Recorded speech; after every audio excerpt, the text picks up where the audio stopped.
Could you please tell me a bit about yourself? Hello, my name's Tony Mulligan. It is 6th of the 12th, 2021. I'm here at the South Headland Health Campus, admitted in hospital today, actually for the 4th time. But so I've been in the Pilbara for the last 4 years. I drive road trains, iron ore, and I basically work, live life to the fullest. But I recently was asked by my employer, well, not exactly asked, it was, if you don't get this injection, you can't work with us because you're not allowed to go on mine sites and so forth. I'm not really for the injection because I figure I'm fit and well. If I'm not sick, why should I have to have something if I can prove that I'm... But anyway, I went ahead and on the 17th of November, on the 17th of November, I went and presented myself at just a chemist, and that was at Geraldton, and for a Medina injection, which to have the first phase. And I did that, and within 20 minutes of having the injection, I had felt flat. I felt tired. I had the rest of the day off, slept that night, and the next day I had chest pain, I had this throbbing through my arm, so I presented myself up to Geraldton Hospital. And from that, the doctor was saying that in these cases of this injection, some people have no reaction to it whatsoever. Then some people might have 24-hour, and then there's some people might have 5. I left from there, and then within another 24 hours, I was back at the hospital, which on arrival to the hospital, I collapsed. And I got to state this, from the time before I had the injection, I was working 15-hour days where I'd have a 7-hour break. I never missed a day of work. I've had 3 medicals this year where I was absolutely fine. Put me into the hospital where I was admitted and they took bloods. And it wasn't about, from the first mention of the injection, they didn't want to hear it. No, it must be something else. Well, we've got to check all these things first. You just can't put it down to the injection. All right, so it's been 2.5, nearly 3 weeks now, and I've had, since that admission, I've had another 2 admissions. This one being, yesterday I was sitting at home and I get a phone call saying, we've found a bug in your blood, we need you to come back into hospital. So that's what's landed me here today. Can you describe what kind of pain it is? Okay, so in regards to my chest, it's like a Bessa block, a big brick being pressed on your chest, and it is hard to breathe and it hurts. And with my arm, it's like I've had no feeling in these 2 fingers since the injection.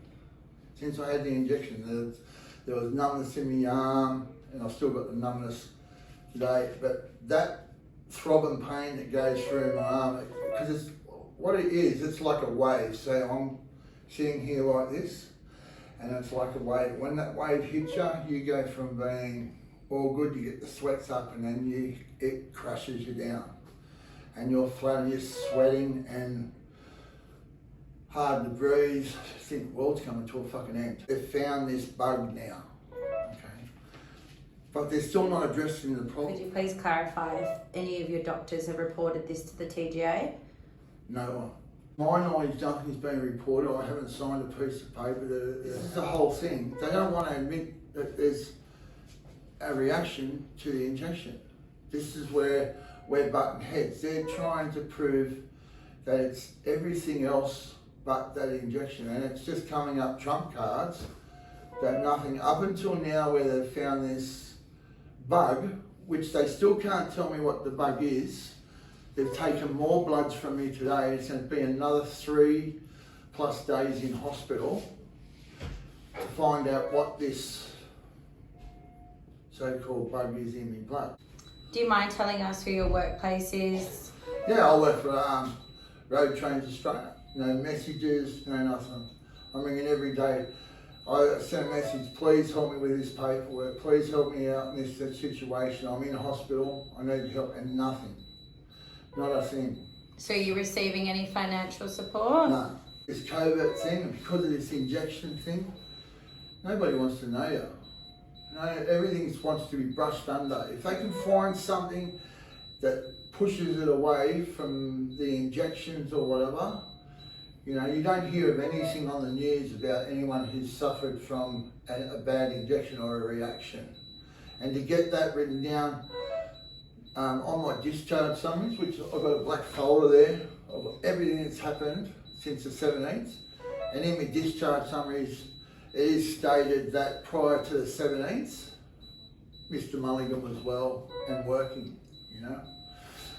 Have the doctors told you anything you can and cannot say regarding your situation?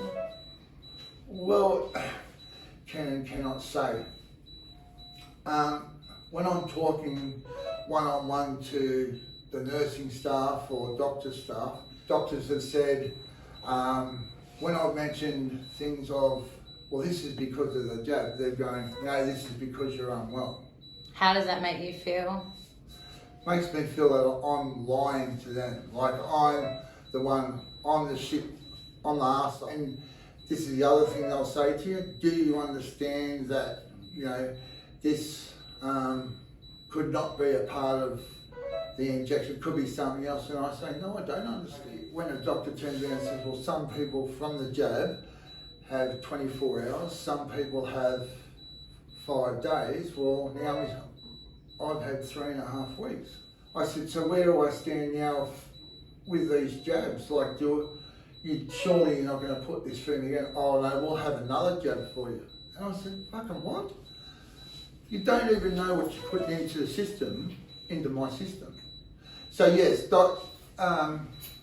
not officially, it's not written that, you know, but that's what they're pushing for. I just feel as though that I'm sitting here and they're just waiting for something to find that they can put it out there other than me going for that injection. Rachel's now working more shifts and that just to cover the money that I bring into. 4 admissions over 3 weeks, and might be a big unit and everything like that, but fucking I'm starting to get scared, man. Because they want to jab me again. I'm hearing more and more people that are just getting really fucked up on this stuff.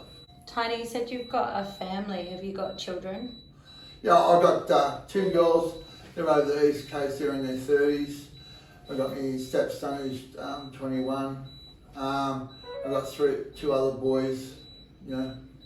So yeah, I've got a bit of a family there. This is my personal opinion on this fucking jab.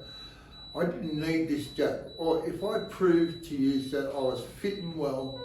And being in this situation, and you're saying you've got a family and obviously your friends and everything, how does it make you feel knowing all the mandates are going on and more people are getting this just to keep their job while you're in this situation? My mate was telling me, his daughter come up to me and go, Dad, do I have to get this jab? You know, they want me, like, because apparently they're talking about it in schools now.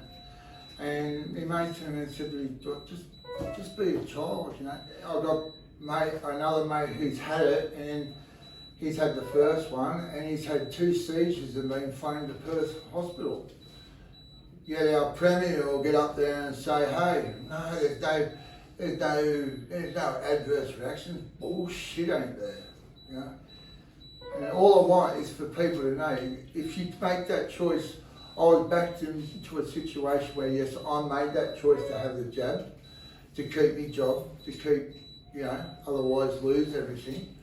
And if you make that choice to have it, know that there is a big risk that you'll go fucking belly up. This is what it feels like to me. Like, all the strengths in your body, you know, you can fight a cold, you might get a sniffle.